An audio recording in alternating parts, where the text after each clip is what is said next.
Ahora me han convocado por un tema que yo he estado trabajando últimamente.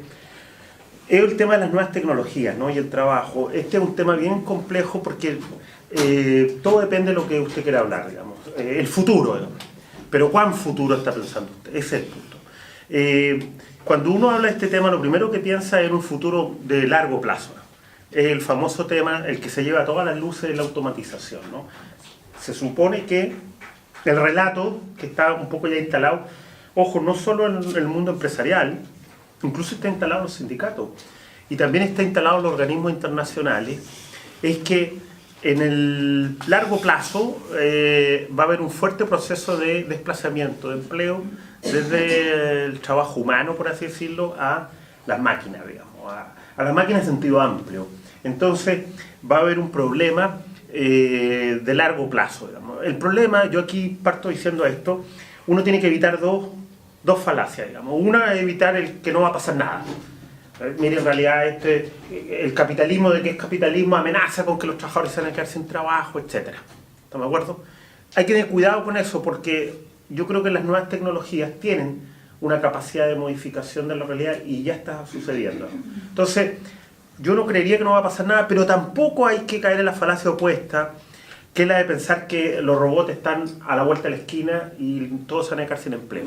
Esta falacia es bien peligrosa porque suele ser usada por el mundo empresarial para chantajear al mundo sindical.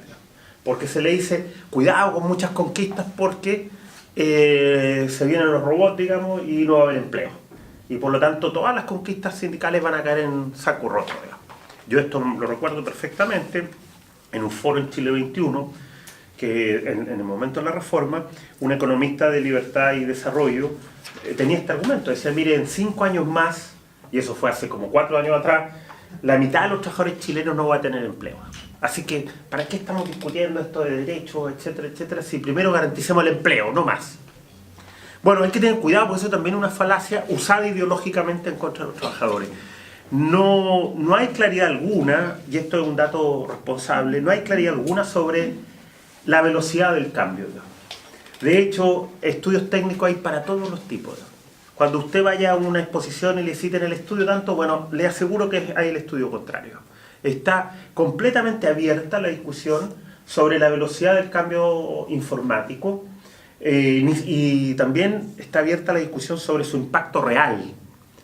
Usted tiene estudios que dicen que la mitad de los trabajadores, muy utilizado por el mundo empresarial en general, pero también hay estudios académicos que muestran que hay una sobreestimación de casi el 40% en materia de reemplazo. No hay claridad sobre qué es exactamente lo que los robots van a poder reemplazar, ni es tan fácil el reemplazo. Por 2 razones. Uno, hay un contexto antagónico, digamos. La informática no opera en la nada, hay sindicatos al frente, digamos. Y esa es una de las cosas que quiero hablar al final. ¿Cuál puede ser la posición de los sindicatos ante esta nueva realidad, digamos? Hay sindicatos, hay debate político, el capitalismo no hace las cosas de la nada, digamos, se tiene que enfrentar a fuerzas antagónicas y eso no se considera en este tipo de diagnóstico, digamos. No es tan fácil dejar a una población importante de trabajadores sin empleo, digamos, y sin ingresos. Y segundo, el segundo punto que hay que tener en cuenta en esto es que no solo hay las tecnologías tienen que socializarse y eso no es muy sencillo. Piensen ustedes que hay una tecnología, no basta que esté inventada la tecnología, para que llegue a ser de uso común requiere un largo camino. Fíjense que cuando uno lee literatura sobre esto, toda la literatura está construida sobre un ejemplo, que es el ejemplo paradigmático, que son los autos que se conducen solos. Ese es el ejemplo que está en casi todos los libros que hay de esta materia. Bueno, el auto que se conduce solo existe hace casi 10 años ahora. Sin embargo, no se ha logrado incorporar esa tecnología a la vida diaria, digamos, por razones de las más distintas índoles, partiendo por la seguridad humana, digamos.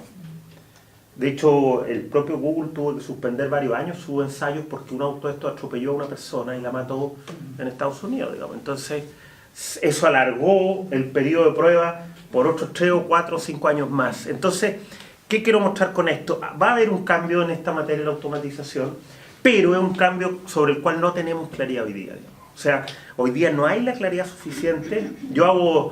He ocupado bastante esta metáfora. Estamos, si pudiéramos compararnos con la revolución industrial, estamos como en 1800. ¿Por qué digo 1800? Porque se iniciaba la gran revolución del capitalismo industrial, se incorporaba la máquina de vapor, que era la gran tecnología de la época, después venía la electricidad, pero en esa época nadie sabía nada. Nadie sabía en qué iba a terminar el capitalismo.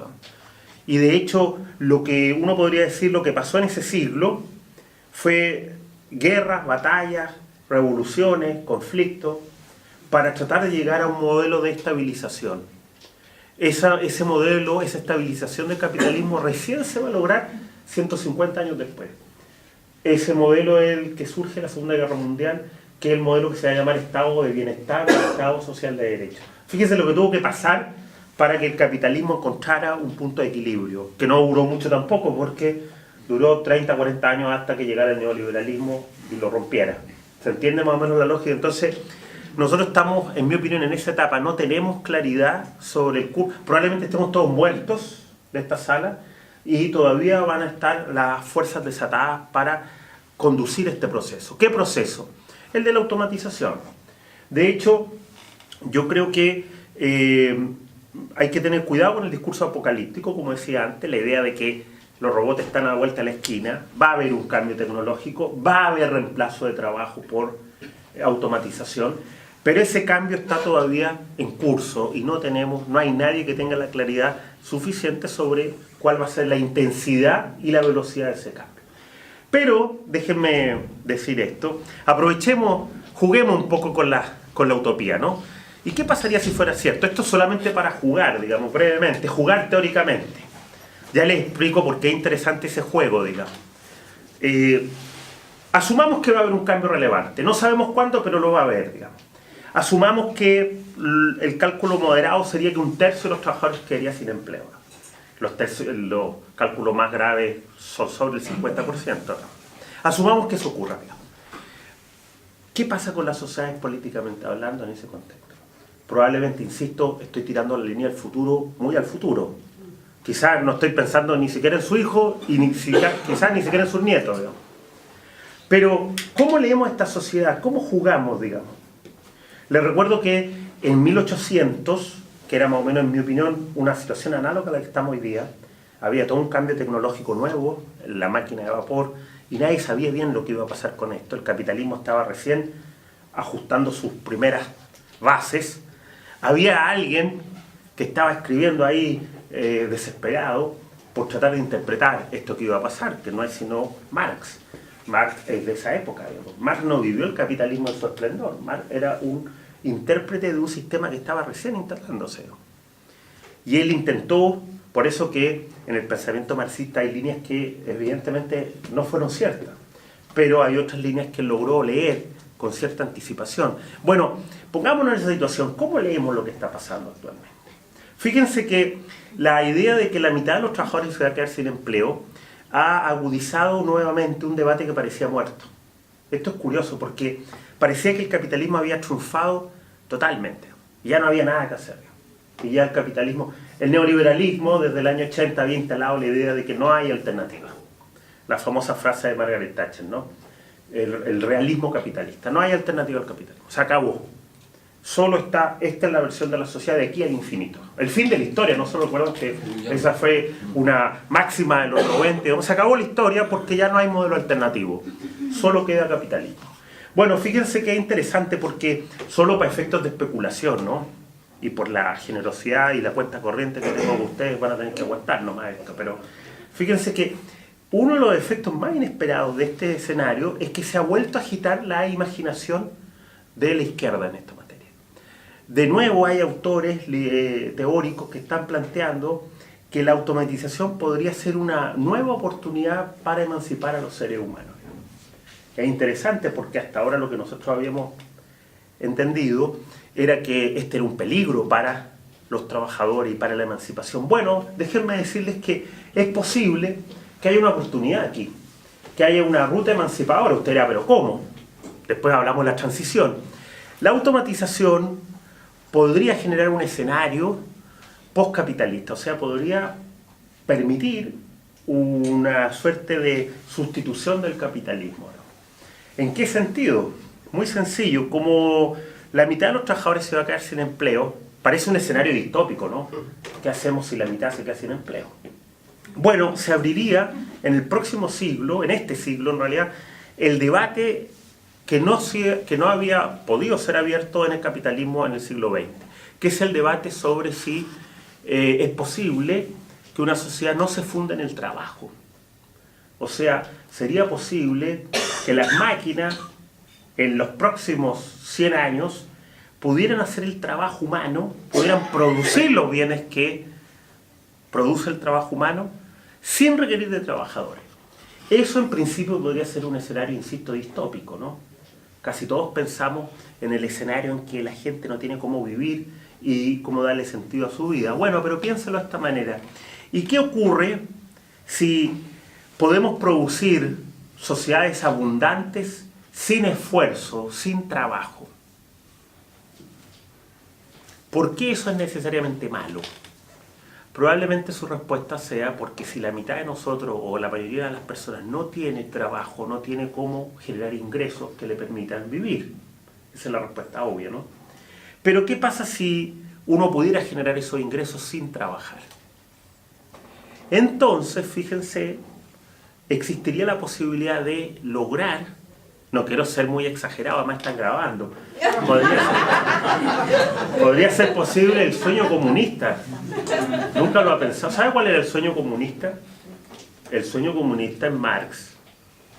Marx no era muy explícito sobre esto, pero él tiene una frase famosa que está en la ideología alemana, ¿no? El sueño comunista era un trabajador que se levanta, textual, dice, ¿no? Caza en la mañana, pesca en la tarde, estamos hablando de 1800, y en la noche conversa de política con su cercano. ¿Cuál es el problema de ese sueño? Que hay que producir. A todos nos gustaría salir a pescar, a cazar y a hablar de política. Pero ¿y quién produce? ¿Y si el fenómeno de la producción está resuelto en los próximos 100 años? Y es posible que haya abundancia sin trabajo humano. El problema que tendríamos, ¿sabe cuál es? Son dos. Uno, el ingreso. Bueno, fíjense que en las posturas de izquierda en los próximos años va a estar de moda un tema que progresivamente se está instalando, que es la renta social. Si entonces no hay trabajo humano, ¿de dónde se sacan los ingresos? Bueno, lo que se podría sostener entonces en la lucha política del próximo siglo va a ser esa. ¿Cómo le aseguramos a todos los ciudadanos un ingreso, aun cuando no tengan trabajo? Eso es lo que poco a poco se va instalando y se va a instalar en las próximas décadas bajo el nombre de renta social. Ya los primeros países, está el caso finlandés, que es el primer país que ha encargado un estudio serio, formal, sobre el costo que tendría pagarle a todos sus ciudadanos una renta social sin trabajo humano. Por supuesto, esto va a ser un escenario de lucha. ¿A qué me refiero? Vamos a repetir, igual que en 1800 y el siglo XIX, las mismas posiciones sobre el capitalismo. O usted va a tener la postura que representó a la izquierda en el siglo XIX y en el siglo XX, que es distribuyamos los beneficios entre todos. A todo esto, la respuesta para protegerlo, la respuesta, el equilibrio en el capitalismo, respuesta tensión de fuerzas, fue lo que llamamos derecho del trabajo. El derecho del trabajo es el derecho que permitió ese equilibrio. Oiga, va a haber producción capitalista con trabajo humano a cambio de compensaciones salariales, derecho de huelga, libertad sindical, etc. Bueno, fíjense que, en mi opinión, esto no es muy bueno siendo laboralista porque quiere decir, pero como esto va a pasar cuando yo esté muerto, no me importa tanto, porque uno podría decir que la energía, la tensión política se trasladaría desde el salario, el trabajo, a la sociedad en su conjunto, la renta social. Mire, estoy en la utopía, más que en la utopía, en la proyección futura de la mitad del trabajo humano hecho por robots. Podríamos tener sociedades en abundancia y el debate político va a ser cómo distribuimos los ingresos de esa abundancia. Y ahí una propuesta potente, en mi opinión, es la de la renta social. Eso tiene, como decía, dos problemas. Uno, que los dueños de las máquinas y de los dispositivos de automatización quieran esa repartición. Pero de esa lucha llevamos 200, 300 años, es la lucha de la distribución de la riqueza. Y segundo, y aquí tenemos un problema mayor, y yo creo que lo tengo con ustedes, lo voy a tener con ustedes, y lo vamos a tener con gente como usted y como yo a todo esto, la ética del trabajo. Este es un problema que la izquierda va a tener que lidiar en los próximos 100 años. La izquierda se construyó también sobre la ética del trabajo. El trabajo dignifica, el trabajo da sentido. ¿Qué pasa si no hay trabajo pero hay producción? Va a costarnos mucho convencer entre nosotros, vamos a tener que estar muertos en mi opinión, para que logremos asumir que se puede tener una vida digna sin trabajo. Y que se pueden recibir ingresos que no tengan como compensación el esfuerzo. ¿Se dan cuenta? Es un dispositivo capitalista en el núcleo. Una nota a pie de página, digamos. La ética del trabajo fue especialmente fomentada por el capitalismo inicial. ¿Saben por qué? Porque el capitalismo inicial tuvo que traer a la gente que trabajaba en el campo a la ciudad. Y la gente que trabajaba en el campo, el agrícola y el artesano, eran trabajadores que tenían su propio saber. Y entonces lo administraban con libertad. El capitalismo tuvo que destruir esa situación. ¿Cómo lo hizo? Separó al productor de los medios de producción, primero. Y después le incorporó una ética al trabajo. Oiga, el que no trabaja no merece ganarse la vida. Eso generó una actitud cultural muy fuerte durante estos siglos por el trabajo.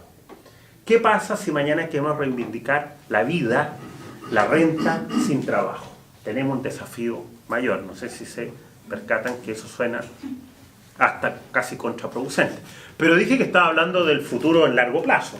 No se preocupen los que esto que he dicho les parece extremadamente futurista. Sí, estamos hablando de un futuro. Pero piensen en esto. Es posible que en las próximas décadas la atención política de las sociedades capitalistas se vaya desde el salario, el espacio laboral, al espacio social. Y eso le da mucha importancia a la lucha por los derechos sociales, no solo por los derechos salariales. Los derechos salariales. A ver, voy a hacer una serie de consideraciones para que no me interpreten mal. Buena parte de nosotros, insisto, va a seguir ganándose la vida con el trabajo. De hecho, creo que todos los que estamos acá. Y por lo tanto, los derechos laborales, sindicales, siguen siendo centrales en las sociedades capitalistas. Pero si uno tira la línea más atrás, o más adelante, perdón, uno tiene que aceptar que se va a ir desplazando, ya se está produciendo, cierta energía política fuera del espacio del trabajo. Y probablemente, y este es un desafío para el mundo sindical a todo esto, probablemente muchas de las batallas importantes ya no sean solo la batalla del salario. Muchas de esas batallas sean cómo repartimos esa distribución, esa energía y esa producción que se va a producir fuera del espacio del trabajo. Los veo como medio impactados por lo que estoy diciendo. ¿Podríamos terminar aquí? No. ¿Está bien? Ese es el punto. Interesante. Usted aquí tiene dos escenarios futuros. Cerremos este futurismo que estoy haciendo ahora. Uno es el escenario de los zombies, ¿no? Una posibilidad, esta batalla en 100 años, si la ganan los neoliberales, lo que vamos a tener son sociedades zombies, ¿no? El hiperrealismo capitalista, ¿no? La peor versión posible. Unos pocos dueños de todos y el resto viviendo como zombies, ¿no? Pobres, imagínense los que no tienen ingresos. Eso, en mi opinión, es inviable políticamente. Esa idea de que van a haber unos pocos escondidos en su riqueza y los demás viviendo como en Mad Max, una cosa así, esa distopía futurista no tiene ningún sentido político. Una sociedad no resistiría eso. A todo esto en 1800 había los que sostenían eso. Que los niños trabajaran, si había que producir. Bueno, no duró mucho porque apareció el movimiento sindical, apareció el antagonista, apareció el movimiento sindical, apareció la tensión y el capitalismo tuvo que ajustar un punto de equilibrio. Bueno, lo que estoy retratando es lo mismo. La distopía neoliberal futurista no tiene sentido, en mi opinión. No resistiría. Sí, en las películas. Hay una película que yo les recomiendo ver que en mi opinión refleja esta distopía a la perfección, que es Elysium, ¿no? Que es una distopía donde tienen que ir los ricos a vivir a otro planeta, pero esa posibilidad todavía no está disponible, ¿no? Para que la distopía funcione tienen que irse a otro planeta, eso parece. Por ahora, no es posible. Lo que sí va a producir es sociedades fuertemente policiales, digamos. Mientras más gente se vaya quedando sin empleo, lo que es posible es que haya que cautivar o que haya que cautelar al excedente humano que no tiene trabajo, digamos. Y probablemente una línea sea construir más dispositivos penales, policiales, para reprimir a esos excedentes. Pero eso no puede durar mucho, ¿no? Igual que en el capitalismo en 1800, la primera respuesta del capitalismo fue, ante los primeros sindicatos, fue a golpe de palo, digamos, matanzas, etc. Pero eso no dura políticamente. Tarde o temprano hay que hacer concesiones, y esas concesiones, en mi opinión, o ese punto de equilibrio, puede ser la idea de renta social, o sea, la posibilidad, y de derechos sociales en sentido amplio.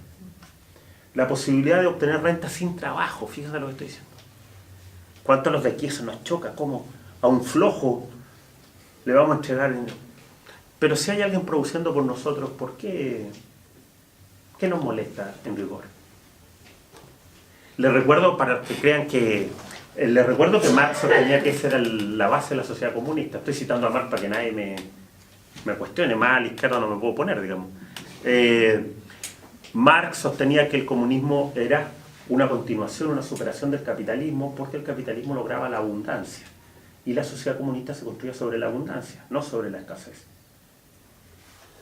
Bueno, es posible, por eso hay algunos autores que dicen, cuidado, la tecnología podría darle a los que sueñan con la emancipación una nueva oportunidad en las próximas décadas, que es la oportunidad de producir sociedades de la abundancia sin trabajos penosos, riesgosos, etcétera, etcétera. Pero ese es el futuro. Y muchos de ustedes estarán diciendo, el profesor Ugarte hoy día estaba delirando porque nos estaba hablando de un futuro. Les dije, les advertí que estaba hablando ni siquiera para su hijo, probablemente para sus nietos y para los hijos de sus nietos. ¿Estamos de acuerdo? Pero es interesante porque el debate ya está instalado. El debate de la renta social se va a instalar en las próximas décadas y es un reflejo también del debate de los derechos sociales, digamos. Debate sobre el cual ustedes han estado fuertemente vinculados, digamos. Hay que romper, eso sí que podemos conversarlo, hay que comenzar con el trabajo, hay que romper el derecho a recibir beneficios del trabajo asalariado. La condición de ciudadano es clave para ir construyendo este escenario futuro y de lucha en este capitalismo automatizado que es necesario tener en cuenta. Ojo, consideraciones para cerrar este tema. Uno, esto es el futuro.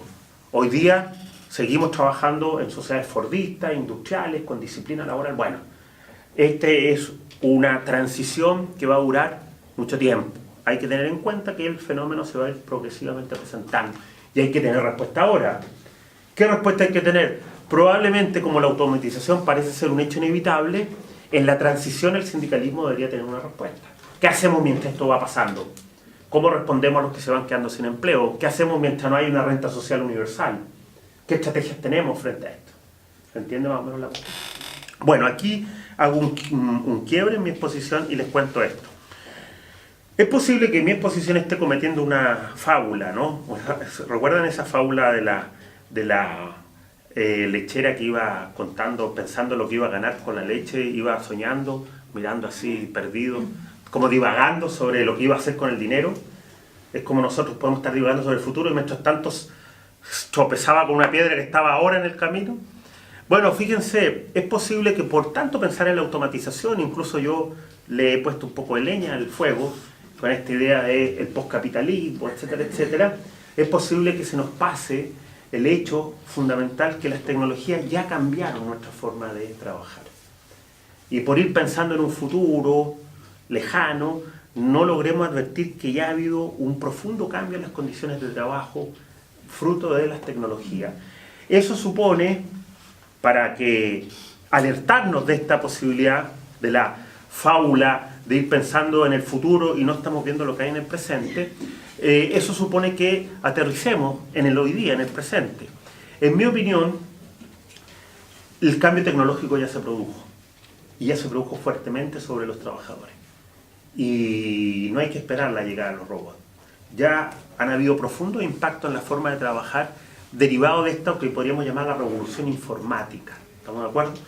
Eso, sin embargo, supone una pequeña precisión. Por revolución informática no entiendo solo la tecnología. ¿Estamos de acuerdo? La revolución informática no es solo un aparato muerto.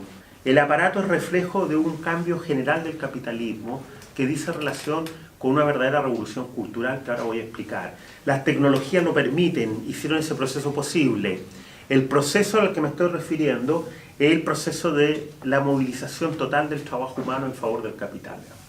Es el proceso de, podríamos llamar, los autores discrepan sobre los nombres, pero algo así como esto, ¿no?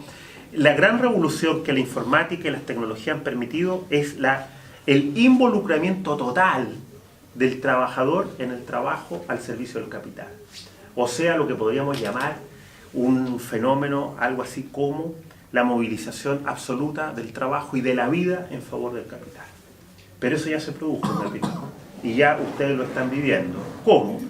Voy a mencionar 3 manifestaciones que me parecen relevantes para que las tengan en cuenta. 3 de cambios que ya se produjeron en el mundo del trabajo a resultas de la tecnología. No hay que esperar 100 años el debate anterior. 3 relevantes. Mire, 1, el problema de la fragmentación de la jornada de trabajo. El caso Uber, ¿no? Fíjense que el caso Uber hay un cambio. Es bien interesante esto. El capital tiene hoy día, gracias a la tecnología, la capacidad de dar vuelta al sentido del proceso productivo. ¿A qué me refiero? El proceso productivo tradicional era desde la planificación hacia los consumidores. De manera tal que lo que hacía el productor capitalista promedio era, a partir de una planificación, generar productos para consumidores. El consumidor no era parte del proceso productivo. El consumidor era un externo, un otro que estaba afuera. Bueno, lo que va a pasar con las nuevas tecnologías, y el caso Uber lo ejemplifica maravillosamente. Fíjense que el caso Uber, todos estamos peleando los abogados laboralistas por si son trabajadores o no subordinados, pero ese debate no es relevante. El debate relevante es este. Uber muestra la capacidad que hoy día tiene el capital, que nunca tuvo antes, de generar la producción a partir del propio consumidor. Saber exactamente cuándo hay demanda y quién es esa demanda.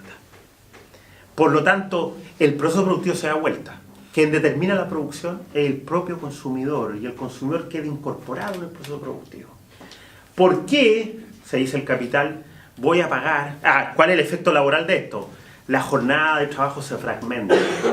Esta va a ser la gran demanda del capital. Ya está haciendo, vean los proyectos de Piñera. Y va a ser la gran demanda del capital, el gran avance del capitalismo o del capital en los próximos años. ¿Cuál? Fragmentar la jornada de trabajo.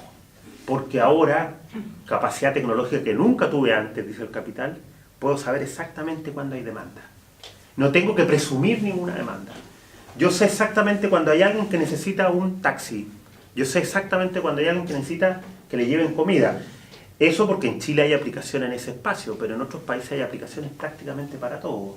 Usted necesita un médico, usted necesita un gaffiter. Todo es susceptible de ser producido al momento, al instante que el consumidor lo necesita. ¿Cuál es el efecto laboral de eso? Potentísimo. ¿Por qué voy a pagar los tiempos muertos que antes pagaba? Porque no sabía exactamente cuándo se producía la demanda. ¿Por qué voy a pagarle al trabajador una jornada fija si yo ahora sé exactamente cuándo lo necesito? De manera tal que, mientras en el capitalismo fordista yo pagaba el tiempo muerto, eso que llamamos jornada de trabajo, ahora tengo condiciones tecnológicas para poder trasladarle ese costo al propio trabajador. Eso es lo que hace Uber. Uber lo que hace es decir, mire, yo le pago no por una jornada completa, incluyendo los tiempos muertos. Lo que Uber hace es, aprovechando la tecnología, comprar unidades de trabajo, celulares, ¿se entiende? Ya no compro una jornada como un bloque. Yo ahora tecnológicamente quiero unidades de trabajo que las compro al momento mismo que las consumo, que es cuando alguien lo demanda. Por lo tanto, ya no voy a pagar, dice el capital, los tiempos muertos del trabajo. Lo que vamos a ver en las próximas décadas es el debate por la fragmentación. Y una de las demandas empresariales más fuertes va a ser terminar con la jornada continua de trabajo, que es lo que hemos visto en los proyectos de Piñera. Básicamente establecer jornadas legales amplias donde el recurso humano pueda ser utilizado en forma, podríamos decir, desordenada, según la demanda del trabajador. Los tiempos muertos ya no son de cargo de la empresa, son de cargo del propio trabajador. ¿Se entiende el punto, no? Ese proceso ya comenzó. Esto es lo verdaderamente revolucionario de las plataformas y el trabajo en las plataformas.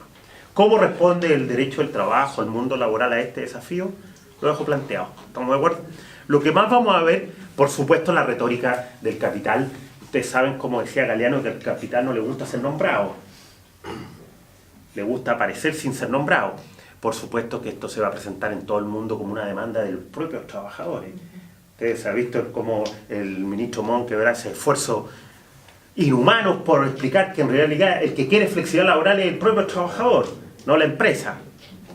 ¿Estamos de acuerdo? Bueno, nadie en esta sala se engaña por eso. Lo que sí hay es una fuerte demanda del capital por no comprar una jornada completa, sino por comprar unidades celulares, células de trabajo en el mercado, porque ahora sabe cuando hay demanda, no tiene que, el consumidor está atrapado hoy día, por eso la importancia de los datos, no se da cuenta. Los datos hoy día son tan importantes, valen dinero porque le permiten al productor incorporar al consumidor dentro del mismo proceso de producción. Primer efecto. Segundo,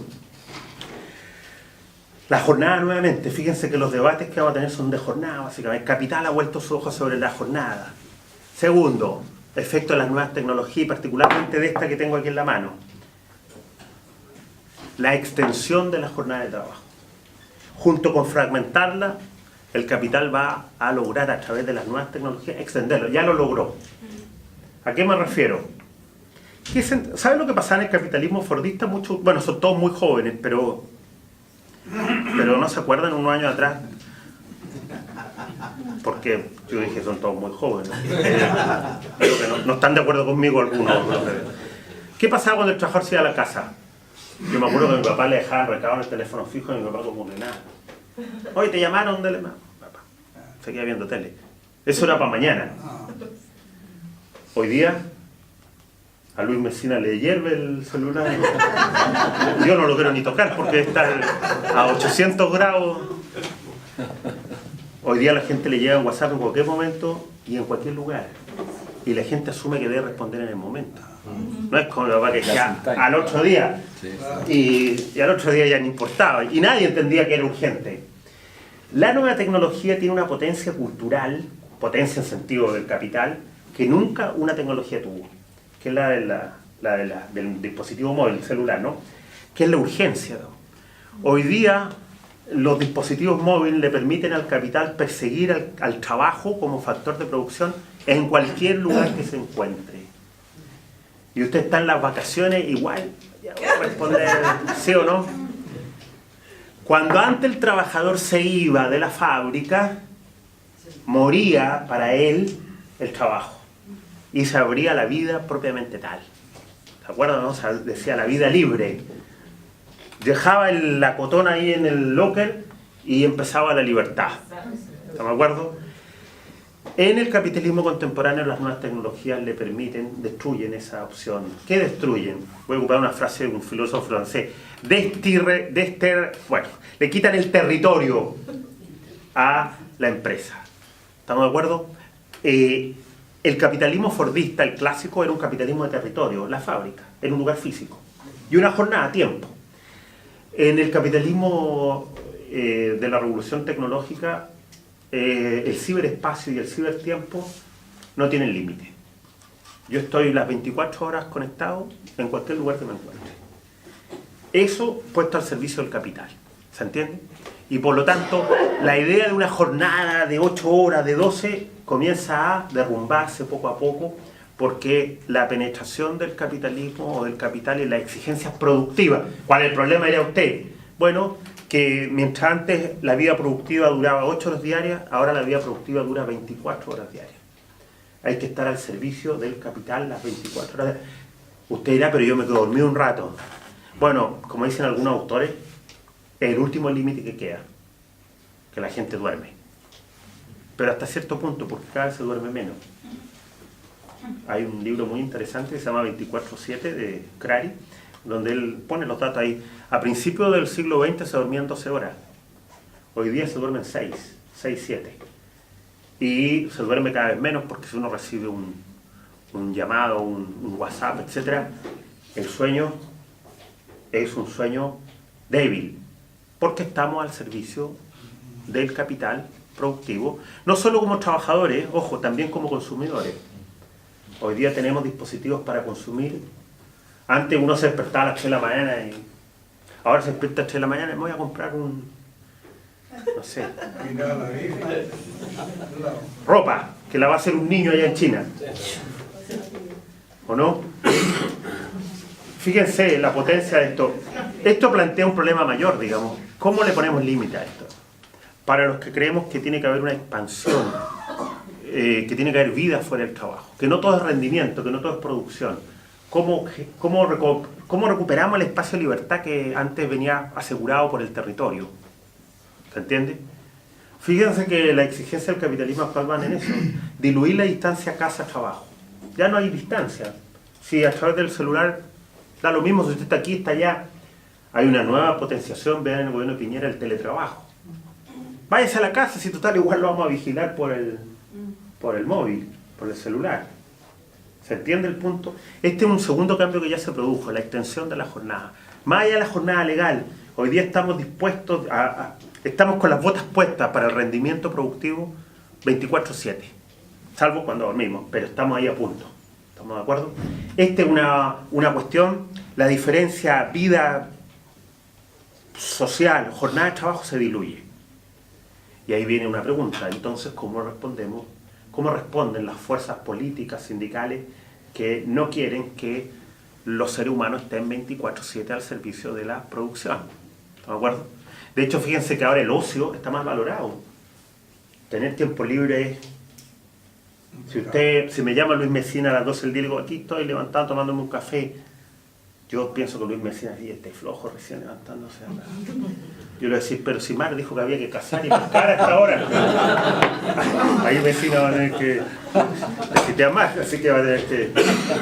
¿Se entiende o no? Fíjese que culturalmente los espacios de tiempo libre, el ocio, también ha sido condenado a... Y a la gente le dicen, el otro día vi un aviso de una de estas entregas de libre, decía, para que tu tiempo libre no sea tiempo muerto.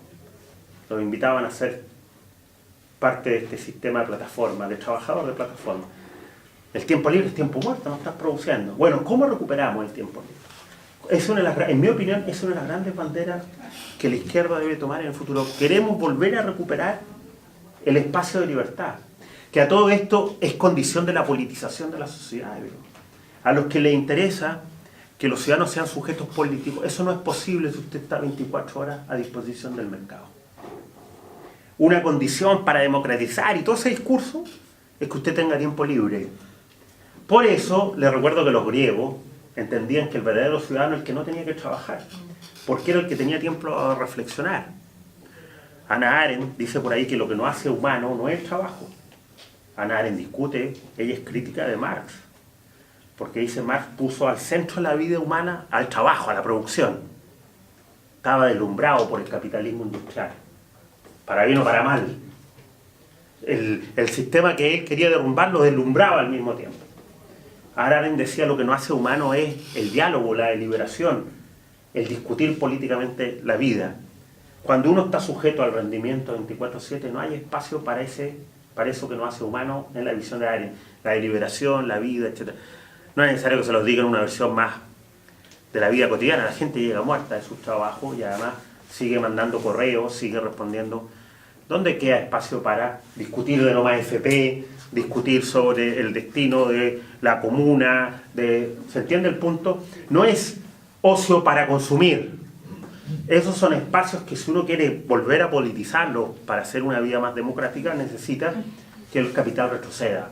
Es un gran desafío, probablemente el mayor que se enfrenta en la actualidad. Y el tercer cambio, fíjense, dije que habían 3 que ya se produjeron. Usted ya ha dado cuenta que 2 de los que dije están en nuestra vida todos los días. El tercero es bien complejo, tiene que ver, en mi opinión, con una intensificación de la explotación. Lo que ha ocurrido es que, a ver, volvamos al capitalismo fordista. El capitalismo explotaba al trabajador, todos lo sabemos, ¿no? La famosa idea del plusvalor, ¿no? La plusvalía. Se suponía que el negocio para que el capitalismo funcione es que hay una parte de la jornada que no se le devuelva al trabajador, sino que quede apropiada por el capital. Hay un espacio del tiempo físico del trabajador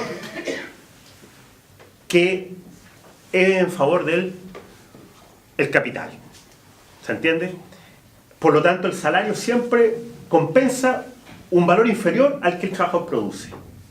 De ahí venía la ganancia del capital, digamos. Claro, pero esa idea está fundada sobre los gestos físicos, digamos, sobre la idea que el trabajo humano era manualidad, era carácter de producción material. ¿Están de acuerdo? Usted cuando entra a trabajar, o entraba a trabajar clásicamente, usted le decían, estas son sus tareas.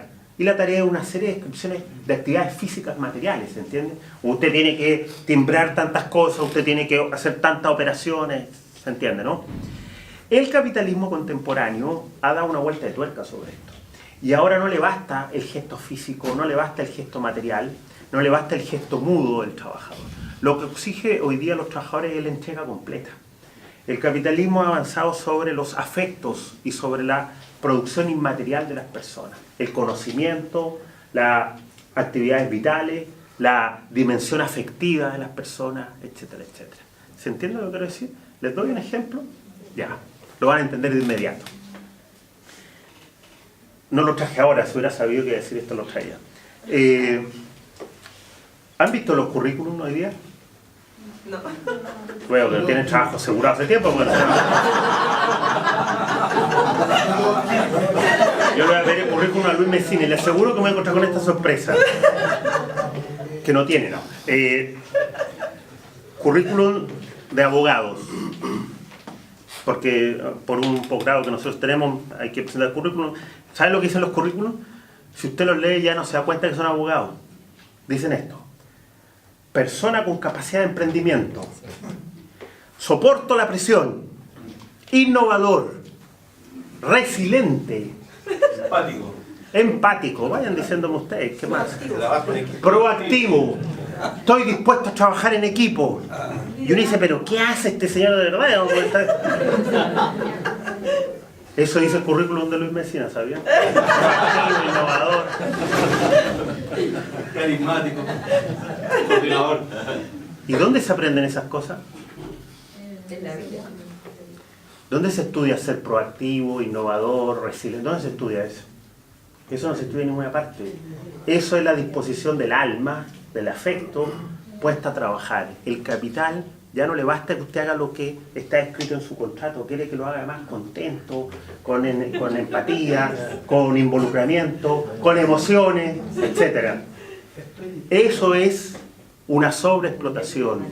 Como decía un filósofo francés, el capitalismo hacia la década del 60, 70 descubrió el alma de los trabajadores y la ha puesto a trabajar. Ya no le basta. Fíjense que Taylor, ¿saben quién era Taylor, no? Taylor es el gran ideólogo del capitalismo fordista, el famoso Taylorismo, ¿no?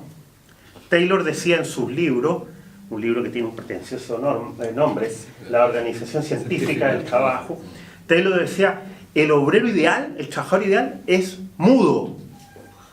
Mudo. De hecho decía, tiene que parecerse al gorila maestrado, decía Taylor. Es un gorila, es un tipo, si no habla mejor, porque la base del rendimiento capitalista, decía, de la empresa es separar al que piensa del que ejecuta. Los que piensan son unos pocos, están allá arriba. Acá abajo están los gorilas maestrados. Mientras si es mudo, perfecto, decía Taylor. Eso está textual en su libro. Se imagina, yo hoy día voy a un trabajo y digo, ¿cuál es tu principal característica? Soy mudo. ¿Qué van a decir? Hoy día te quedaste 3 décadas atrás, lo que hoy día queremos es expropiarte hasta el alma. Queremos que te pongas a trabajar con todo. De hecho, lo que se exige hoy día a los trabajadores es que sean habladores, porque la comunicación es parte del proceso de valorización del capital. El capital ahora saca valor. ¿Cómo dice la gente? La gente no quiere comprar productos, lo que quiere comprar es experiencias. ¿Se entiende, no? El capitalismo ha descubierto el valor de lo inmaterial. De ahí yo saco valor y lo pongo a producir dinero. Y por lo tanto, hoy día los afectos del trabajador, su compromiso emocional, vale mucho dinero. Y ese dinero es parte de la exigencia que el capital tiene sobre los trabajadores. Yo me imagino que a muchos de ustedes lo evalúan sobre factores como estos. Y la pregunta que se hace, ¿y cuándo nos pagan esta dimensión del trabajo? O sea, no se paga. Esto queda como una plusvalía que ni siquiera, es una adicional a la plusvalía. Por eso que yo decía que en el capitalismo contemporáneo se está produciendo una intensificación de la explotación. Ya no en el sentido marxista habitual, de tiempo de trabajo que no se pagaba, sino en un sentido renovado. La dimensión sobre la cual pesa el trabajo humano ya no es solo la producción material o física, sino poner a trabajar nuestras propias competencias como ser humano, o sea, nuestras competencias afectivas. El mejor trabajador es el más involucrado emocionalmente. Y eso no queda remunerado en ninguna estructura salarial que yo conozca. ¿Se entiende?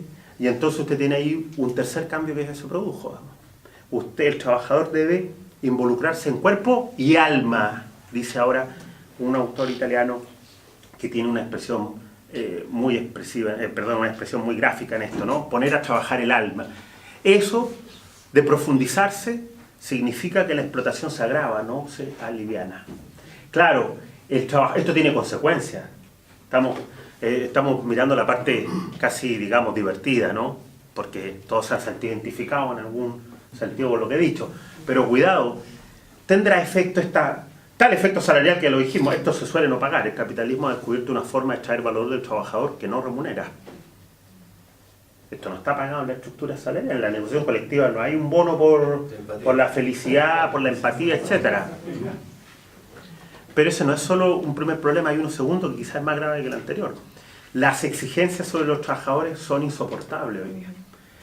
Tenemos graves patologías asociadas a esto que estoy explicando. El nivel de exigencia, que ya no solo involucra el físico, sino el alma de las personas, genera una nueva forma de alienación, de estrés, de peso emocional sobre las personas. Y todos sabemos que en nuestras sociedades productivas capitalistas actuales hay mucha gente enferma por la exigencia laboral de estar rindiendo 24/7, ya no solo en el cuerpo, sino también en el alma. Y fíjense que una de las cuestiones que uno más echa de menos en el discurso político sindical y de la izquierda política es ese. ¿Qué vamos a hacer con los graves trastornos que provoca este peso emocional sobre los trabajadores? Que no solo tienen que estar produciendo, sino más tienen que estar contentos, rindiendo en la producción. ¿Estamos de acuerdo? Hay una película que es bien interesante porque le dicen, es una comedia, ¿no? Y hay que es un restaurante, ¿no? Entonces la chica, el gerente le dice a la que atiende una mesa, tienen que ponerse pin como para expresar su alegría. Entonces le dice, bueno, pero solo tienes puesto 7 pin, le dice el gerente. Y dice, es que leí que era el mínimo en el contrato. Bueno, ese era el mínimo, le dice, pero tú estás comprometida, tienes que ser más feliz que el mínimo. Así que tienes que expresarlo poniéndote más pin, digamos. Y la trabajadora no entiende qué es lo que tiene que hacer. Cumple con el mismo, que ya no basta el mínimo en el capitalismo actual. Necesitamos que esté involucrada con la mayor cantidad posible de emoción, afecto dentro de la producción. Eso genera problemas de psicopatología, ¿no? De estrés, de sentido de abatimiento, de falta de concentración, etcétera, etcétera. Todos sabemos que en Chile tenemos una grave dimensión de enfermedades psiquiátricas asociadas a esta nueva exigencia. Y, digámoslo, uno echa en menos, digamos, el silencio de buena parte de las organizaciones sindicales sobre este grave problema que está produciéndose a propósito de esto de la intensificación de la explotación que permiten esta revolución informática, etc. Como ustedes se darán cuenta, con esto voy cerrando porque la idea sería conversar un poco, como ustedes se darán cuenta, me hago la pregunta sobre el sindicato, está pendiente, pero mi punto es este, ¿no?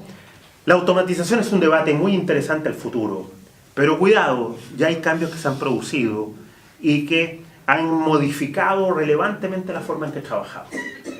Esos cambios son del ahora y no son del futuro. La pregunta es, en este escenario tan complejo, donde las piezas se han movido de manera tan innovadora, que nos, insisto, dibujan un cuadro no visto antes, ¿qué hace el sindicato? El sindicato es una construcción propia al capitalismo fordista, digamos. Su gran lucha era la lucha salarial, digamos.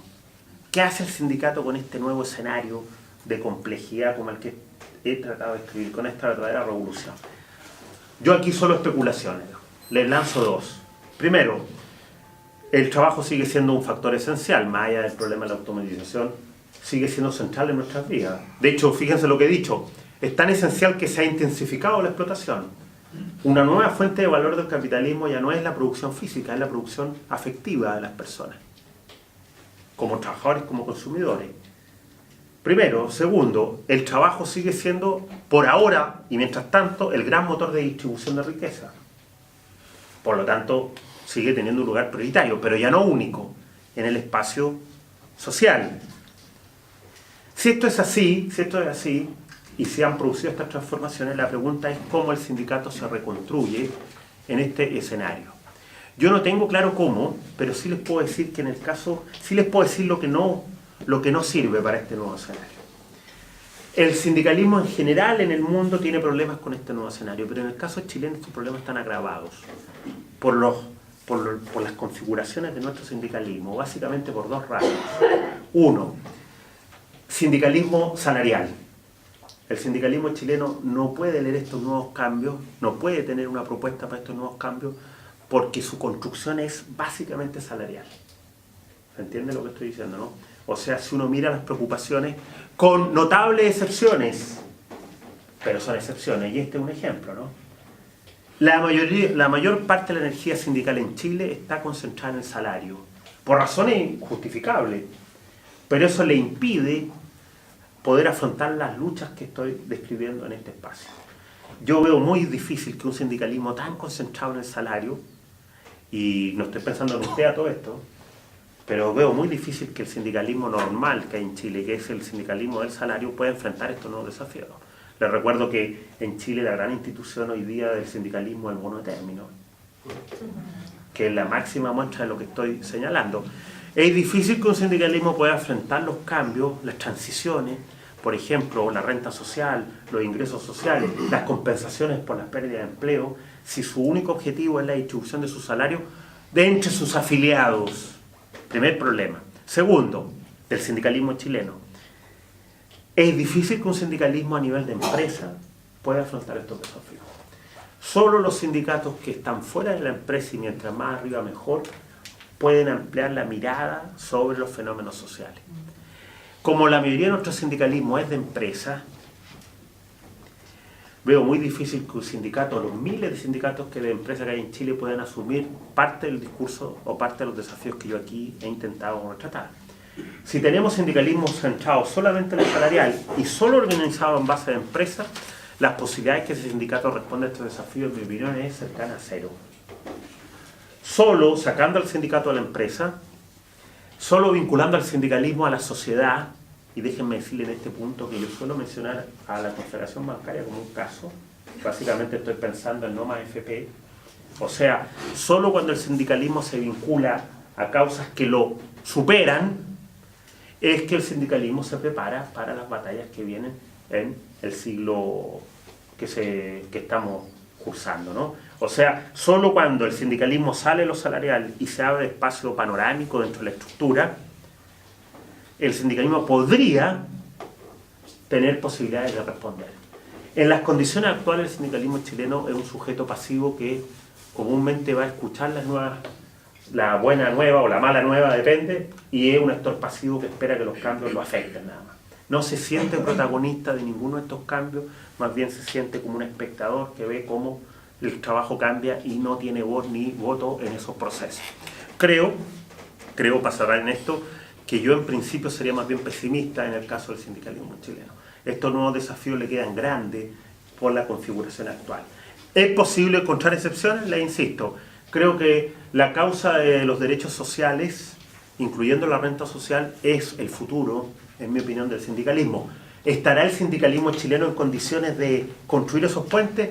Lo veo extremadamente difícil, como estoy señalando. Bueno, eso sería por mi parte y nada, muchas gracias.